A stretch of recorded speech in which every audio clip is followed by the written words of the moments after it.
నీతి నిజాయితీపరుడు న్యాయ కోవిదుడు పిసి ఘోష్ గారు పరిపూర్ణంగా విచారణ జరిపి చాలా వాస్తవాల్ని వెలికి తీయడం జరిగింది. కేసీఆర్ కుటుంబం యొక్క అవినీతి, ముఖ్యంగా కాళేశ్వరం ప్రాజెక్టులో జరిగినటువంటి అవినీతి మీద సమగ్ర విచారణ జరిపి కేసీఆర్ హరీష్ రావులు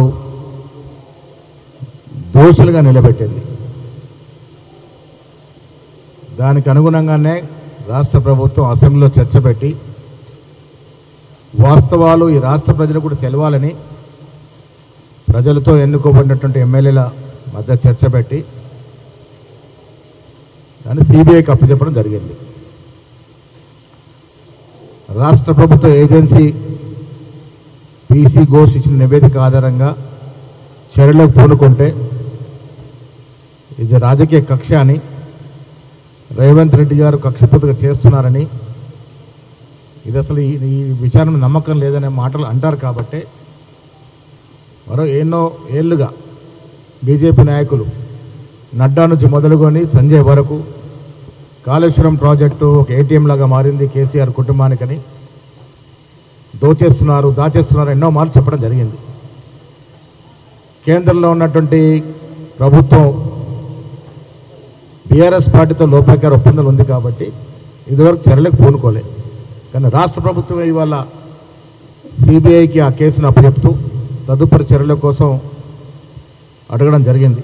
కానీ ఇవాళ కోర్టు ఏదో కొన్ని రోజుల పాటు స్టే చేసింది. ఏదైనా కోర్టు తీర్పులకు అనుబడే, దానికి లోబడే చర్యలు ఉంటాయనే మాట స్పష్టం చేస్తూనే నిన్న కవిత గారి స్టేట్మెంటు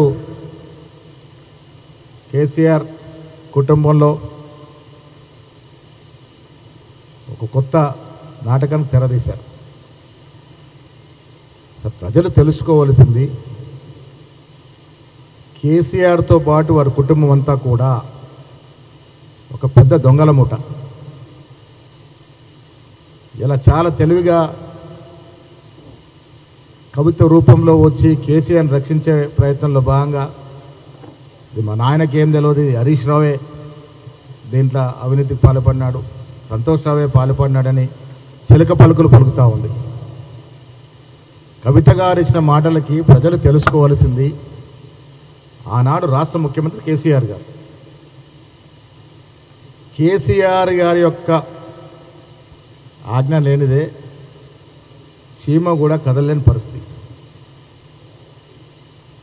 మరి వారి కవిత మాటలు నిజమైతే హరీష్ రావు గారే అవినీతికి పాల్పడి ఉంటే, ఆనాడు హరీష్ రావు ఇరిగేషన్ మంత్రిగా ఉంటే ముఖ్యమంత్రిగా కేసీఆర్ గారు ఉన్నారు, కవిత గారు పార్లమెంట్ సభ్యురాలుగా ఉన్నారు.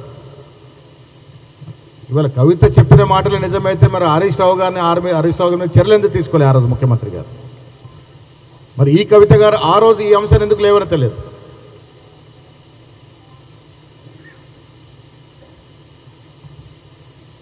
ఇవల్ల తెలంగాణ ప్రభుత్వం పారదర్శకంగా పనిచేస్తూ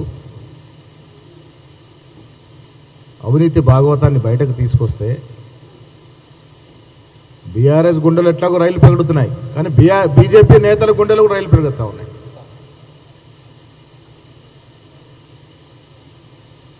వాళ్ళు పరిపూర్ణంగా ప్రక్షాళన జరగాలని అవినీతి అని ఘోష్ కమిషన్ ద్వారా చాలా వాస్తవాలు బయటకు తీసుకొస్తే టీఆర్ఎస్ తరఫున బీజేపీ వకాలతో పుచ్చుకున్నట్టుగా మాట్లాడుతూ ఉంది, ఒకరిద్దరు నాయకులు మినహా. కాళేశ్వరంలో కర్త కర్మ క్రియ అన్నీ తానే అని చెప్పుకున్న కేసీఆర్ గారు అవినీతి కూడా బాధ్యత వహించాల్సిందే.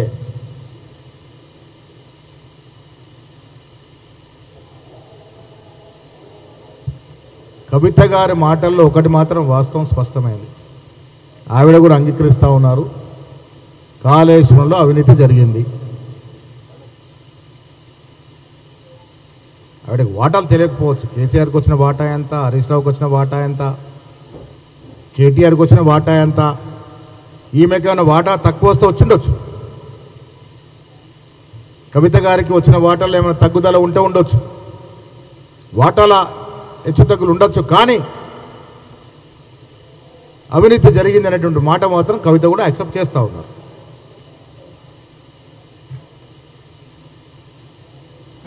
మొన్నటి వరకు అన్న మీద రుసరుసలాడినటువంటి కవిత ఒక్కసారిగా ప్లేట్ మార్చి ఆ బాణాన్ని హరీష్ రావు సంతోషం ఎందుకు మళ్లించింది, ఇది కూడా కవిత గారే చెప్పాలి. కేసీఆర్ చుట్టూ దయ్యాలు ఉన్నాయండి.